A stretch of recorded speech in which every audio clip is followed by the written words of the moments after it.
Bring your traditions and culture and your stories, but leave the problems at the door. Welcome back to Over-Opinionated with Jasmine Lane. Pierre Poilievre and Jordan Peterson filmed an episode together a couple weeks back, but it was just released last night, and it's epic. That's really all that I can say. Today's video, we're going to focus mostly on their comments regarding immigration, as that is a massive topic in both Canada and the US, and very, very insightful, the things that are said. Danielle Smith has also been speaking on this, so we're going to share some of that as well. And just for fun, let's also compare some of Pierre Poilievre speaking to Justin Trudeau. And you can tell me which one sounds like more of a leader to you. Like the video to help YouTube show it to more people, comment your thoughts down below, and subscribe to the channel. That, especially when you have more bureaucrats to supposedly do the work.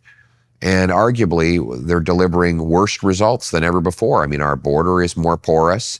Our military has been weakened. And our basic services. Weakened or devastated? Well, you could put it either way. I mean, it's been, I think it's been definitely been weakened. And despite the heroism of the men and women who still serve, the political leadership has undermined it in every possible way. Right. Immigration, porous border. I think our per capita immigration rate exceeds that of the U.S., even given the U.S. open southern border. Oh, by far. We had a population growth of 1.2 million in 2023. That's on a base of 40 million people. So it's an astonishing number of people to bring in 1 year. Everyone now admits that this was a calamity for housing, the job market, and our healthcare system. Trudeau himself walked it back recently. He walked it back. With what was the approximation of a public apology. Yes. This is after he called everyone who questioned his immigration policy a racist. Right.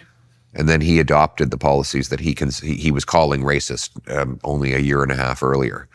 So it was really something to witness our country be flooded with low-income workers, low-quality immigrants as well, who were taking from the good quality immigrants that we do have, the people who spent their entire life savings to get here, who really wanted to embrace Canadian culture, and it was overrun by people who were completely abusing the system, who were misleading people, who were straight up lying, who were here for malicious intent. And that was done all under the guise of Justin Trudeau looking virtuous and also being able to lie about our country's economic state. And we'll get into the reason why he likely did that. But first, I just want you to hear it from a premier's perspective on what was done to the country. And again, just knowing that this was not a good idea from the start, and so many people knew that, but they were called names and they were silenced. The government was building about 19 schools a year, and that was fine when we had sort of a predictable, regular enrollment growth. The surge that we've seen in the last 3 years, I think, caught everyone by surprise. It's part of the reason why you're now having a backlash that is happening, quite frankly, in every province in the country, and why everyone had to put pressure on the federal government to take a more realistic approach to how many newcomers we can actually absorb in our economy. That being said, we now know that we have a huge number of families who've come here, and so a large number of kids who are going to need that care, and our job is to build the schools. So we've increased the amount of schools that we're going to build to 30 per year.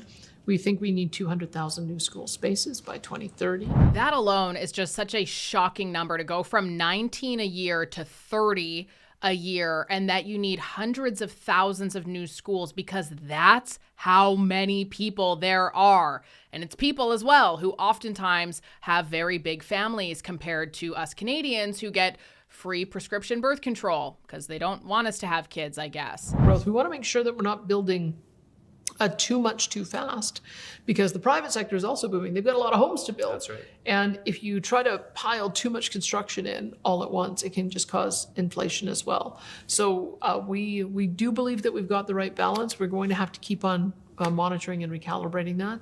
But it is we want to be very welcoming to those who are coming here to help build our economy. So on that note, Justin Trudeau has routinely said that immigration increased at the rates that it is going to be the solution to Canada's aging population, that it's going to be the solution to labor shortages, it's going to help our economy. And in theory, yes, absolutely, more people means more workers, more taxpayers, more economic stimulation. However, when you have more people, but you do not have a path to sustainably house them, support them, and support the growth that is now needed to create these new jobs and create this new housing, that becomes an absolute catastrophe. And why would Justin Trudeau do this? Well, couple of very egotistical reasons that come to mind. The number one would be his diversity and inclusion messaging, where he was able to then look very virtuous on the world stage as Canada being a global leader in multiculturalism and humanitarian efforts, while not being forthcoming about the realities at hand, because we don't have capacity for more people. We just don't. Let's also not forget the political strategy here, which is the fact that if you give a bunch of people coming off of a plane permanent citizenship, yeah, they're probably going to vote for you in the next election. They're certainly more likely to vote for you over the party who is saying we need to stop that and we can't allow more people in, especially when a lot of these people have family members who they'd love to come join them here in Canada. And as a little cherry on top, this is also a brilliant way to start silencing your dissenters. And there's people who are opposed to immigration at such levels, not because they are ists or phobes, but because they're like, weird. You know, I used to be able to get to work in 25 minutes and now it's over an hour because of rush hour traffic and our roads aren't expanding at all. I wonder what's causing so many more people to be on the roads. But you can sit there and instead say, oh, those people, they don't represent Canadians. Those people are intolerant. They're ists and phobes. And what do then? You draw yet another line in the sand to have some people over here who are grandstanding virtue signalers, calling you names, telling you to shut up, when in reality, they're not intolerant. They're just noticing a problem and they're speaking out on it. And then you silence people into submission because nobody wants to be called those horrible names. And what happens when you are hurting, when you are fearful, when you are struggling, when you can't find a home, you can't find a job, and then on top of that, you also have a whole bunch of people telling you to shut up or telling you that it's somebody else's fault, you're an oppressor, you're a victim. Well, the things that we have seen unfold, that's what happens. Penalty. Right. So that's not a real conviction. That's not a real conviction. There's going to be a very serious crackdown on crime. Immigration? What's the scoop there? Oh, we have to slow down the numbers. There's no doubt about it. We have to end the fraud in the international student and the temporary foreign worker program. We have to... Well, Canada historically had a very effective immigration policy. We just have to get back to the best system in the world, which we had for 150 years. Even in the United States, both Democrats and Republicans used to say, they'd get up at a microphone and claim they were going to replicate our system because it was an undeniable success. Immigration was not even controversial before Justin Trudeau because it was so well managed here for so long. And we just need to get back to that system. It was clearly viewed as a net benefit by the immigrants and by Canadians. Absolutely. In fact, the support for immigration was strongest in kind of the rural, resource, and agricultural communities where the labor was most needed and welcomed. And people integrated, they arrived here, and while we said to people, look, bring your traditions and culture and your stories, but leave the problems at the door. In the last 9 years, we've seen that's come apart.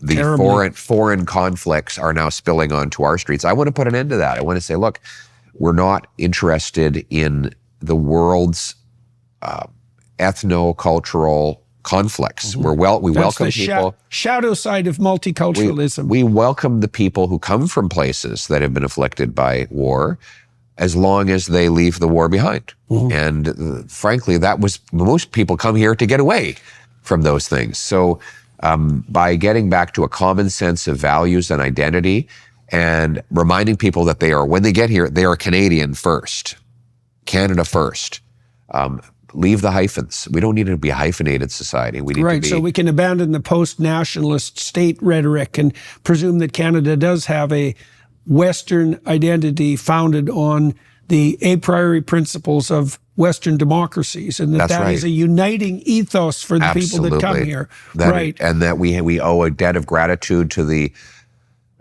giants who came before us, who fought in wars, who laid down a parliamentary democracy, and who left us behind this incredible inheritance. Yeah, I mean, we're going to be grateful again, and we're going to inculcate the values of gratitude for our incredible history.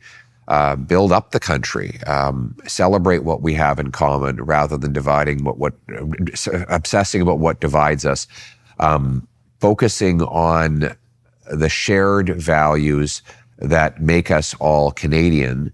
And I think in so doing, we can, and by the way, put aside race, this obsession with race that wokeism has reinserted.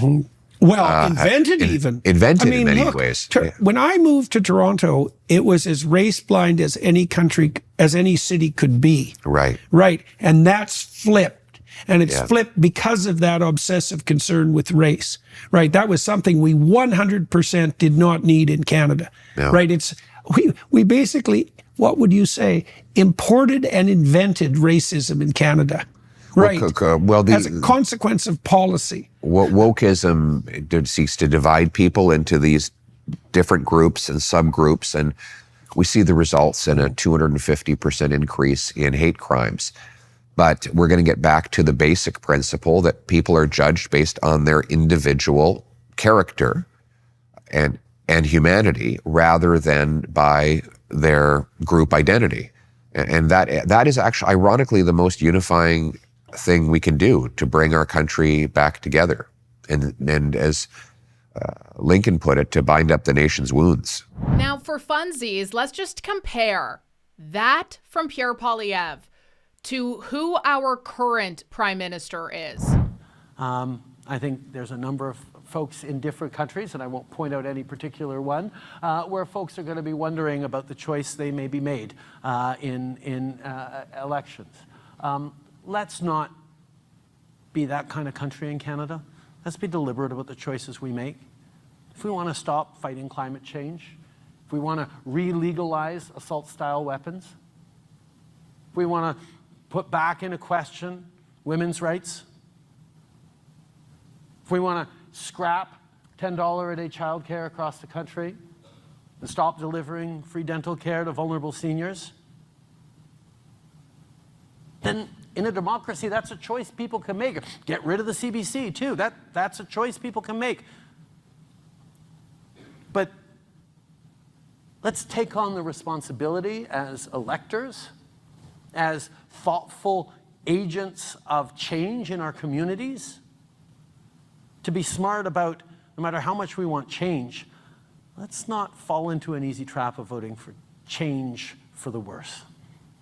Canadians deserve better, and I know they're going to pick it.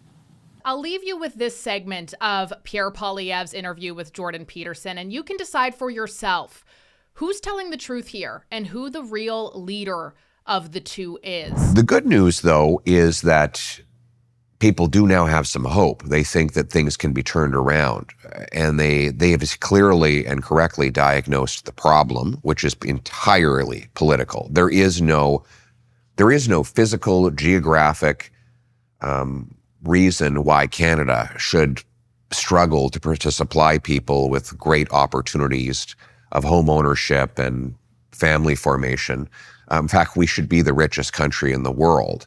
And people increasingly know that, and they know that if we make the right, albeit difficult, political decisions, that they will once again be able to do as their parents did, which is to say, get a house, start a family, live in a safe neighborhood, raise their kids with good traditional values. That's another thing I'm finding, is that a lot of people are really getting back to those values that we were told were unfashionable. They want, young people today, they want to have families. Well, there's been a real conservative swing, especially among young men. Well, no wonder, because they've been demonized for 30 straight years for every aspect of their masculinity, from their play preferences to their proclivity to destroy the planet with their ambition.